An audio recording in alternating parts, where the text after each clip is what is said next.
Hello everyone, welcome to my channel শিমমস healthy ফুডে। আজ আমি আপনাদের সাথে শেয়ার করছি ইলিশের কোরমা। খুবই দুর্দান্ত টেস্টি এবং ইয়ামি একটা খাবার বলতে পারেন। এটা ছিল আমার পরের দিনের একটা রেসিপি, মানে আমরা এর আগের দিন ঘুরতে গিয়েছিলাম, তাই এর পরের দিন আমি এই রেসিপিটা তৈরি করেছি। আমরা ঘুরতে গিয়েছিলাম জয়নুল আবেদিন পার্কে। বাচ্চাদের নিয়ে আসলে ঘোরা হয় না, চেষ্টা করি একটু বের হওয়ার, সময় পেলে একটু বের হই। আর রায়ান তো খুবই এনজয় করছে। এই গাছের ফুলগুলো ভালোভাবে আসছে না ক্যামেরায়, কিন্তু ফুলগুলো দেখতে অনেক সুন্দর লাগছে। চেষ্টা করছিলাম ফুলগুলো আনার, তো কিছু কিছু এসেছে।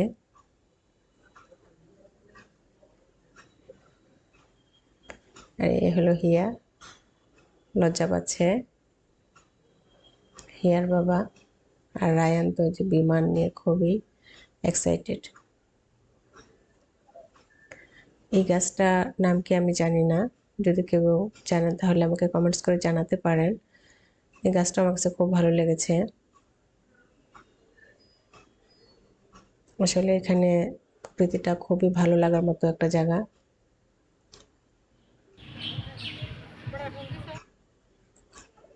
অনেকে এখানে ছবি তুলছেন, বসে গল্প করছেন। এই গাছগুলো আমার কাছে খুবই ভালো লেগেছে। এই গাছগুলোর নাম কি আমি জানি না, চেষ্টা করেছি জানার, তবে জানতে পারিনি।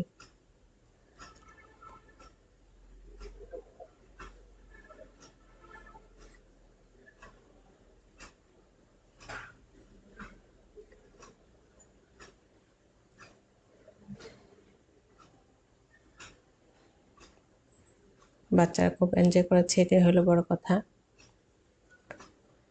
আর এই ঘুরতে যাওয়ার মাঝখানে আমরা chicken fry, French fry, pizza এবং পেপসি খেয়েছি।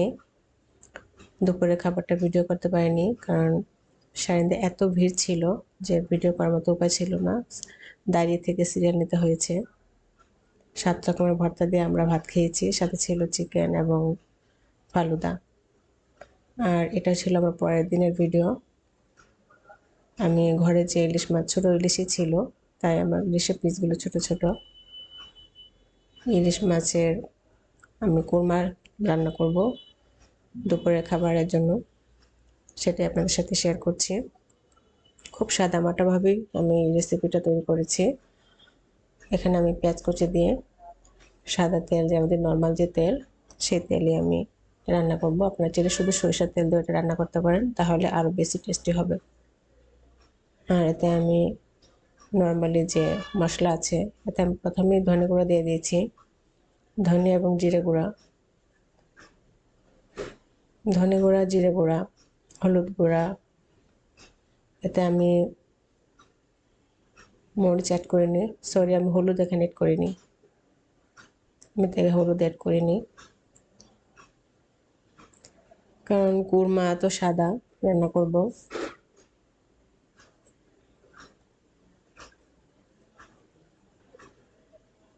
এটা ছিল আদার পেস্ট।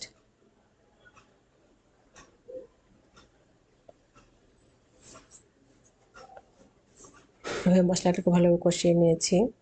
আর এতে আমি কাঠবাদাম ভিজিয়ে রেখে কাঠবাদামটা পেস্ট করে নিয়েছি। আর 1 চামচ লবণ দিয়েছি এখানে। আমি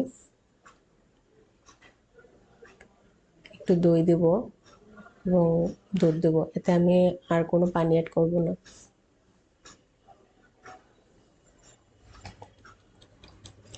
ইলিশের ভাপা এবং ইলিশের পাতুরি সবই খেয়েছেন। এই ইলিশের কোরমাটা রান্না করে খেয়ে দেখেন কতটুকু মজা হয়। মানে রান্না করে দেখবেন, কত মানে চিন্তাও করতে পারবেন না এত টেস্টি হয়, শুধু এটা দিয়ে খেতে চাইবেন। এতে আমি একটু দই দিয়ে দিয়েছি, ঘরেই ছিল দই, দইটা 4-5 দিন হয়ে গেছে, তাই একটু অল্প করে দিয়েছি।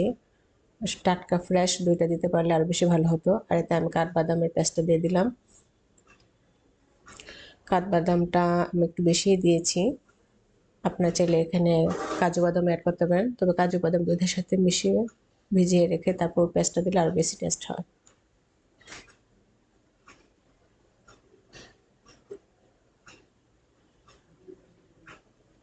তেলটা উপরে উঠে আসলেই আমি এতে দুধ এবং কাঁচামরিচ অ্যাড করব। এখন আমি গরম দুধ দিয়ে দিচ্ছি। আসলে এটা মেপে দিচ্ছি না, মানে আপনার মাছের সাথে পরিমিত। আমি এখানে 6 পিস মাছ নিয়েছি, আর তাই সেই অনুযায়ী আমি দুধ অ্যাড করব।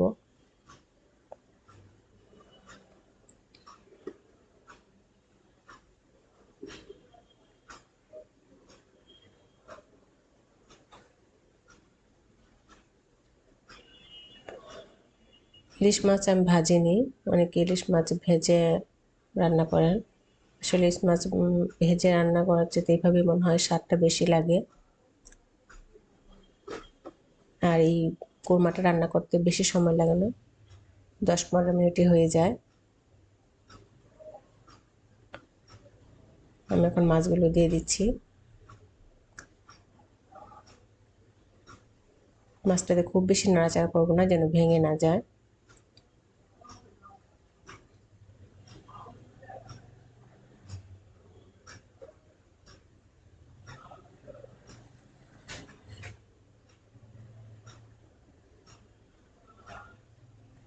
আর এতে আমি একটু কাঁচামরিচ দিয়েছি, কাঁচামরিচ একটু বেশি দিয়েছি যেহেতু আমি এখানে কোনো মরিচের গুঁড়ো অ্যাড করিনি। আর এতে 2 চামচ আমি ঘি অ্যাড করেছি।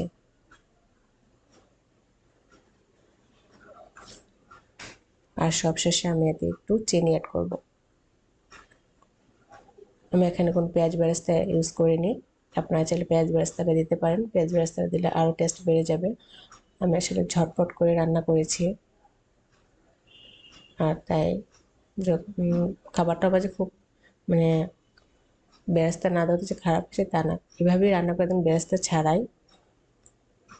একবার ট্রাই করে দেখুন এই রেসিপিটা কতটুকু টেস্টি হয়। এটা দিয়ে শুধু খেতে চাইবেন, কারণ আমাদের ঘরে শুধু এটা দিয়েই খাওয়া হয়েছে। সাথে যে ইলিশ মাছের মাথা দিয়ে যে পুঁইশাক রান্না হয়েছে সেটা কেউ ছয়নি। ডাল ভাজি সবই রয়ে গেছে, শুধু এটা দিয়ে সবাই খেয়েছে। আর এটা অল্প হলেই পেট ভরে খাওয়া যায়।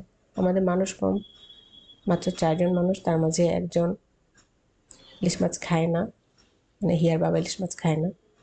আমরা 3 জন খেয়েছি। 6 পিস মাছ 2 পিস করে খেয়েছি। দুপুরের ফাটাফাটি একটা খাবার হয়েছে। আপনারা এইভাবে অবশ্যই এটা ট্রাই করবেন, আর কমেন্ট বক্সে আমাকে জানাবেন কেমন হলো আমার রেসিপিটা। খুবই ইয়ামি একটা খাবার, সাদা ইলিশ এবং ইলিশ বলতে পারেন ইলিশের কোরমা। অসাধারণ এই রান্নাটা, একবার ট্রাই করে দেখুন। তো সবাই ভালো থাকবেন, আজ এই পর্যন্তই। ধন্যবাদ সবাইকে।